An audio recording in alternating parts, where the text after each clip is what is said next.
T20 ప్రపంచ కప్లో భాగంగా జూన్ 19 నుండి సూపర్ 8 ప్రారంభం కానుంది. సూపర్ 8కి చేరిన 8 జట్లను 2 గ్రూపులుగా విభజించడం జరిగింది.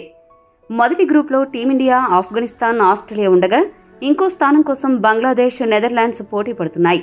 బంగ్లాదేశ్ ఆ స్థానాన్ని కైవసం చేసుకునే అవకాశాలు ఎక్కువగా ఉన్నాయి. రెండో గ్రూప్లో south Africa, England, West Indies, USA జట్టు స్థానం దక్కించుకున్నాయి. సూపర్ 8 నుండి ప్రతి గ్రూప్లో టాప్ 2లో ఉన్న 2 జట్లు సెమీస్కి చేరుకుంటాయి. అంటే మొత్తం 4 జట్లు సెమీస్కి చేరతాయి. టీమిండియా సూపర్ 8లో మొదటి మ్యాచ్ ఆఫ్ఘనిస్తాన్తో జూన్ 20న తలపడుతుండగా రెండో మ్యాచ్లో బంగ్లాదేశ్ లేదా నెదర్లాండ్స్తో జూన్ 22న, ఆస్ట్రేలియాతో జూన్ 24న ఆడబోతోంది. ఇలాంటి పరిస్థితుల్లో టీమిండియా ఆ గ్రూప్ నుండి టాప్ 2లో కొనసాగడం అంత సులభమైన విషయం కాదు. ప్రతి మ్యాచ్లోనూ విజయం సాధించాలి. ఎందుకంటే ఈ ప్రపంచ కప్లో వర్షం కూడా పెద్ద అడ్డంకిగా మారింది. వేరే వారిపై ఆధారపడకుండా ఉండాలంటే అన్ని మ్యాచ్ల్లో గెలుపు అనివార్యం. ఈ నేపథ్యంలో సూపర్ 8లో టీమిండియాకి ఎదురవ్వబోయే కొన్ని ఛాలెంజ్ ఏంటో ఇప్పుడు చూద్దాం. మొదటగా టీమిండియా ఆడబోయేది ఆఫ్ఘనిస్తాన్ జట్టుతో. ఈ జట్టుని చిన్న జట్టుగా తీసేయలేం. ఈ ప్రపంచ కప్లో న్యూజిలాండ్ లాంటి పెద్ద జట్టుకి షాక్ ఇచ్చి సూపర్ 8కి చేరుకుంది. వారిని తక్కువ అంచనా వేస్తే ఇండియా భారీ మూల్యం చెల్లించుకోక తప్పదు. ముఖ్యంగా ఆఫ్ఘనిస్తాన్ బౌలింగ్ విభాగం ప్రమాదకరంగా కనపడుతోంది.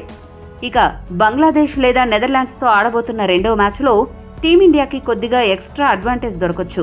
ఎందుకంటే ఈ జట్లు భయపెట్టే అంత ప్రమాదకరమైన ప్రదర్శనలు ఏమీ కనబరచలేదు.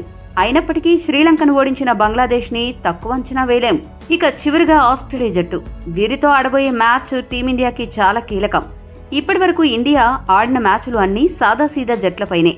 పాకిస్తాన్ లాంటి జట్టుపై ఇండియా గెలిచింది, కానీ ఆ మ్యాచ్లో మన వాళ్ల బ్యాటింగ్ చాలా నిరాశపరిచింది. మరోవైపు పాకిస్తాన్ ఫీల్డింగ్లో లోపాలు అన్నీ ఇండియాకి కలిసొచ్చాయి. పాక్ ప్రస్తుతం అంత గొప్ప ఫామ్లో కూడా లేదు. కానీ ఆస్ట్రేలియా జట్టు అలా కాదు. ఇంగ్లాండ్ లాంటి పెద్ద జట్టుని ఓడించి రెట్టించిన ఆత్మవిశ్వాసంతో ఉంది. ఈ టోర్నమెంట్లో 200 పరుగులు చేసిన ఏకైక జట్టు కూడా ఆస్ట్రేలియానే. కాబట్టి ఆసీస్తో మ్యాచ్ ఇండియాకి కత్తి మీద సాము అని చెప్పాలి. ప్రస్తుతం ఆస్ట్రేలియా అన్ని విభాగాల్లో సూపర్ ఫామ్లో ఉంది. ఆ జట్టులో అనుభవం ఉన్న ఆటగాళ్లు చాలా మంది ఉన్నారు. ఈ ప్రపంచ కప్లో మొదటిసారి టీమిండియా పెద్ద జట్టుని ఢీకొనబోయే మ్యాచ్ అదే.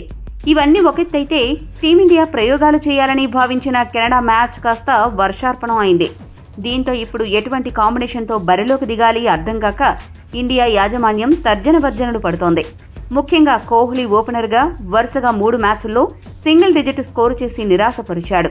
మరో ఓపెనర్ రోహిత్ కూడా ఆశించిన మేర ఆడకపోవడంతో ఫెయిల్ అవుతున్నాడు.